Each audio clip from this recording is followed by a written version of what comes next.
கடலூர் மாவட்டம் வேப்பூர் அருகே ஆம்னி பேருந்து கவிழ்ந்த விபத்தில் ஒருவர் உயிரிழந்தார். விபத்து காரணமாக சென்னை திருச்சி தேசிய நெடுஞ்சாலையில் நீண்ட வரிசையில் வாகனங்கள் அணிவகுத்து நிற்கின்றன.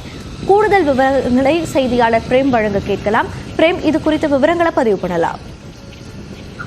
மோனிஷா, சென்னையிலிருந்து திருச்சி நோக்கி செல்லக்கூடிய திருச்சி தேசிய நெடுஞ்சாலையில் கடலூர் மாவட்டம் வேப்பூர் அடுத்த ஆவட்டி என்ற பகுதியில் தற்போது ஒரு தனியார் சொகுசு பேருந்து கவிழ்ந்து விபத்து கூடி ஏற்பட்டிருக்கிறது. குறிப்பா 4 மணிக்கு இந்த விபத்து நடைபெற்றதாக கூறுகிறார்கள்.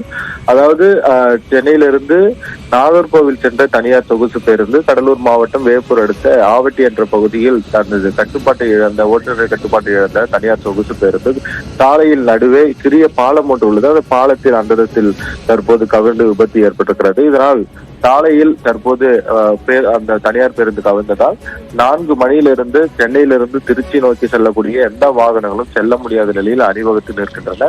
இந்த பேருந்து கவிழ்ந்தவுடனே பின்னால் அதிவேகத்தில் வந்த லாரியும் தற்போது பேருந்து மீது மோதி விபத்து ஏற்பட்டிருக்கிறது. இந்த நிலையில் லாரியுடைய ஓட்டுநர் தற்போது உயிரிழந்திருப்பதாக தகவல் வெளியாகிறது. குறிப்பாக அவர்கள் மீட்டு தற்போது வேப்பூர் அரசு மருத்துவமனைக்கு கொண்டு சென்றிருக்கிறார்கள். அதே போல் பேருந்தில் பயணம் மேற்கொண்ட 40க்கும் மேற்பட்ட பயணிகளும் லேசான காயங்கள் ஏற்பட்டிருக்கிறது. அவர்கள் வேப்பூர் மற்றும் பெரம்பலூர் அரசு மருத்துவமனைக்கு 108 மூலம் ஆம்புலன்ஸ் மூலம் கொண்டு சென்றிருக்கிறார்கள். தற்போது 2 மணி நேரத்துக்கு குறித்த விவரங்களை வழங்கியமைக்கு நன்றி பிரேம்.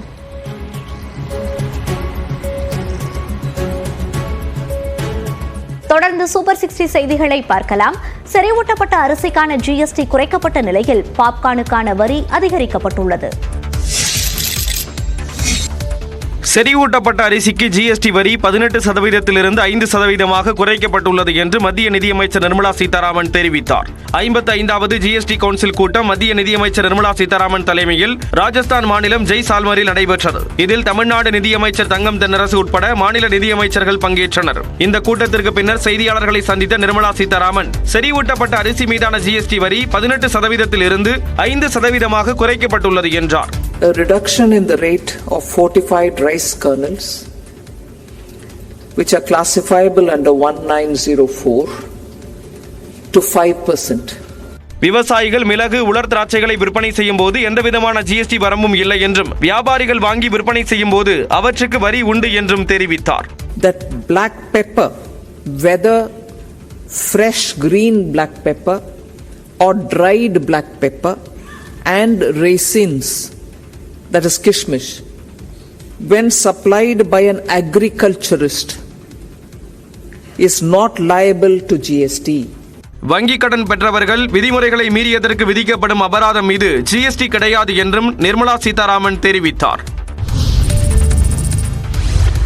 பழைய கார் விற்பனைக்கு வரி உயர்வு, பாப்கார்னுக்கு சுவைக்கு ஏற்ப விலை என ஜிஎஸ்டி கூட்டத்தில் முக்கிய முடிவுகள் எடுக்கப்பட்டதாக மத்திய நிதியமைச்சர் நிர்மலா சீதாராமன் தெரிவித்தார். ஜிஎஸ்டி கவுன்சில் கூட்டத்துக்கு பிறகு பேசிய அவர், வணிக நிறுவனங்களின் மூலம் விற்பனை செய்யப்படும் பழைய மற்றும் பயன்படுத்திய கார்களின் விற்பனை வரி விகிதம் 12%இலிருந்து 18% உயர்த்தப்பட்டுள்ளதாக தெரிவித்தார். இதில் பேட்டரி கார்களும் பொருந்தும் என்றும் நிர்மலா சீதாராமன் தெரிவித்தார். இருப்பினும் இது தனிநபர்கள் விற்பனை மற்றும் வாங்குதலுக்கு பொருந்தாது என்றும் குறிப்பிட்டார். அதேபோல பாப்கார்ன்களின் வரி விகிதங்களையும் நிர்மலா சீதாராமன் விளக்கினார். அதன்படி கேரமல், பாப்கார்ன் போன்ற சர்க்கரை சேர்க்கப்பட்ட உணவுப் பொருட்களுக்கு 18% வரி விதிக்கப்படும் என்று முடிவெடுக்கப்பட்டுள்ளதாக கூறினார். சுகாதாரம், ஆயுள் காப்பீடு பிரீமியம் மீது விதிக்கப்படும் ஜிஎஸ்டி வரியை குறைப்பது குறித்த முடிவு தள்ளி வைக்கப்பட்டுள்ளதாகவும், விமான எரிபொருட்களை ஜிஎஸ்டிக்குள் கொண்டு வர மாநிலங்கள் ஒப்புக்கொள்ளவில்லை என்றும் நிர்மலா சீதாராமன் கூறினார். ஆன்லைன் உணவு டெலிவரிக்கு 5% ஜிஎஸ்டி வரி விதிக்கும் முடிவு தள்ளி வைக்கப்பட்டுள்ளதாக அமைச்சர் தெரிவித்தார்.